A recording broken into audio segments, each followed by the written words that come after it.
Wayne, I want to ask you about your new movie coming up, but you're so energetic, and I read up on you, and you're so successful, and you have a good attitude, and that has allowed you to be independent, become independent. How can people become that way? How can they be the same way? Well, that's why I wrote the book, The Power of Relentless. I think all of it has to do with attitude in life, mindset, attitude. And the first part of my book, the first half of my book, The Power of Relentless, is about how you become more relentless, how you fight like a Donald Trump, always relentless, never giving up. Think how many moments during this campaign Donald Trump was called done, dead, out of it. He would never recover. Everybody dropped him. Every business partner he ever had fired him and said, "You're no good. You're a racist. You're horrible. You hate Everett. You hate this group. You hate that group." Think how many comments he made that people said were offensive, and it would be the end of his career. Even his opening speech declaring he was running for president, he said something about Mexicans and many of them being murderers and rapists coming over the border, and everybody said, "That's it. He's done." And then he won a few races, and then he lost in Wisconsin, and everyone said, "See, he's never going to make it at the nomination. He'll never get it. He'll lose it at the convention." And every step of the way, Donald never lost faith, and I never, ever lost faith. And I knew Donald would win this thing, and now he's the nominee of the Republican Party right now. For all intents and purposes, he is the official nominee. He's done it. He's beaten back hundreds of millions of dollars in negative advertising aimed all at him. Yeah. That money was spent by Republican super PACs. They should have aimed it at Hillary and Obama and Bernie, not at Donald Trump. I'm disgusted with some of the people in my own party. But in the end, Donald was relentless. That's the most important trait in life. And I just saw a study the other day backing up the contention of my book, The Power of Relentless. And what that study said was they studied thousands of people, and then they followed them over 20 years. And the people who were the most determined and relentless were far more successful at the end of 20 years than any other factor, including how smart you are, how good looking you are, how rich you are. None of that matters to success. What matters is being relentless. But I think, Jesse, you'd love the second half of my book. It tells you how to be relentless, and that's with God, prayer, faith in God, daily affirmations, visualizations, meditations, working out every day in the gym 2 hours. I do that every day. Eating healthy, thinking right, thinking positive, taking vitamin supplements, never do drugs, never do alcohol, never smoke cigarettes, never eat junk food.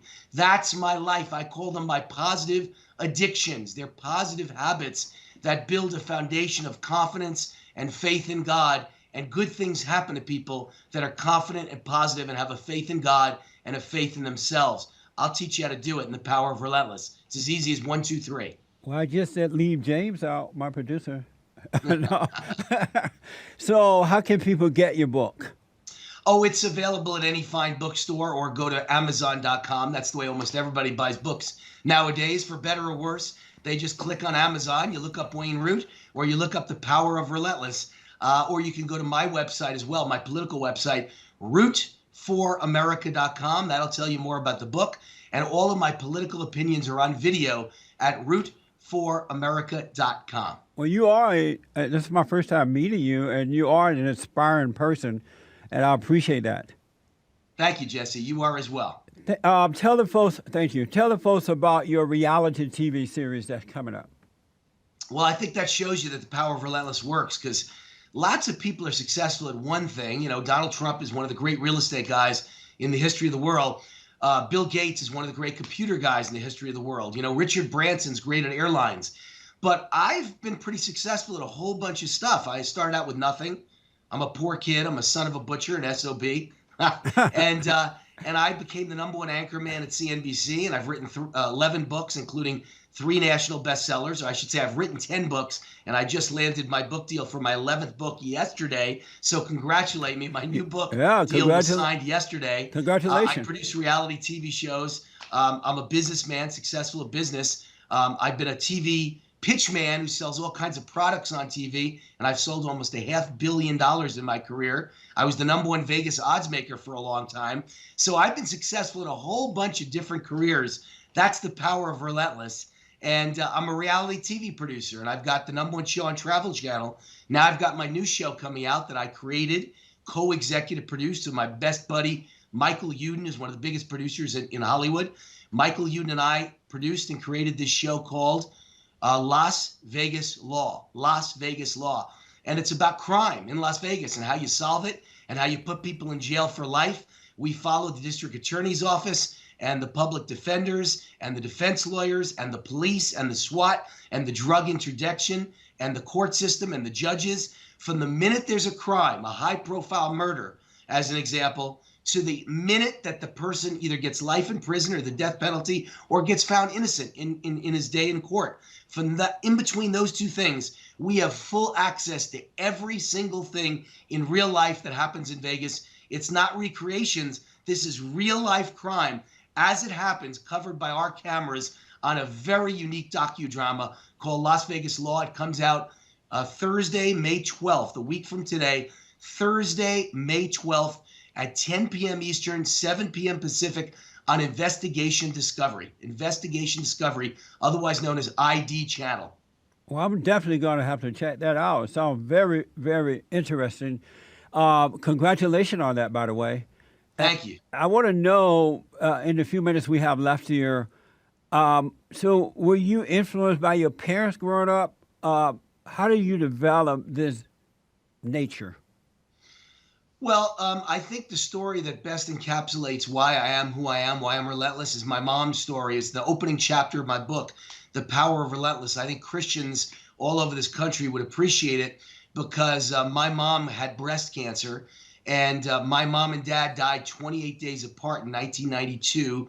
My mom fought breast cancer for 6 long years and came back from death about a half dozen times. She was the greatest fighter. She was relentless. Her name was Stella Root.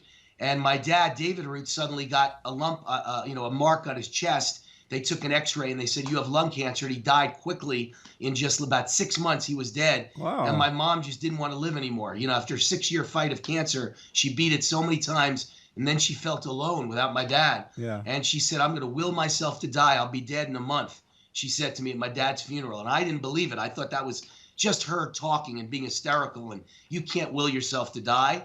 Well, the mind is very powerful, Jesse. Yes. And about 28 days later, the phone call came from my mom and dad's doctor. And he said, Wayne, I got bad news. Sit down. Your mom fell into a coma yesterday. We rushed her to the hospital. We've done all the tests. She's brain dead. We've disconnected life support. There's no need for you to rush home. I live 3,000 miles away in Los Angeles. They lived in New York.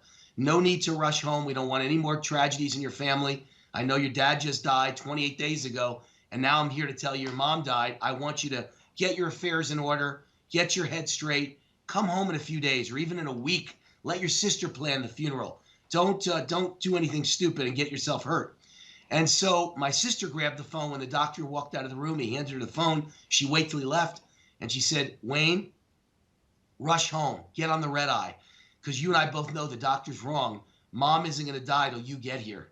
Even though they disconnected life support, her heart is still beating. Right. And she's not going to die till you get here. The doctors think her heart will stop in like the next minute. It's not going to start. She's waiting for you. So I got on the red eye and I flew home. It took about 12 hours from that phone call till I got home and walked through that hospital room or ran through that hospital room, and the heart monitor was still beating. My sister had held her hand the whole night. I was going to say held her heart, but kind of she did. Yeah. She held her hand the whole night and said, don't die. Wayne is on the way. You got to stay alive till Wayne gets here. And what happened? And my mom's heart kept going the whole night. And I told her I loved her, kissed her goodbye. And at that moment, her heart stopped. Wow. An amazing, inspiring story. Thank you, Wayne. Wayne Allyn. I appreciate you, man. Thank you, Jesse. God bless. And God bless you.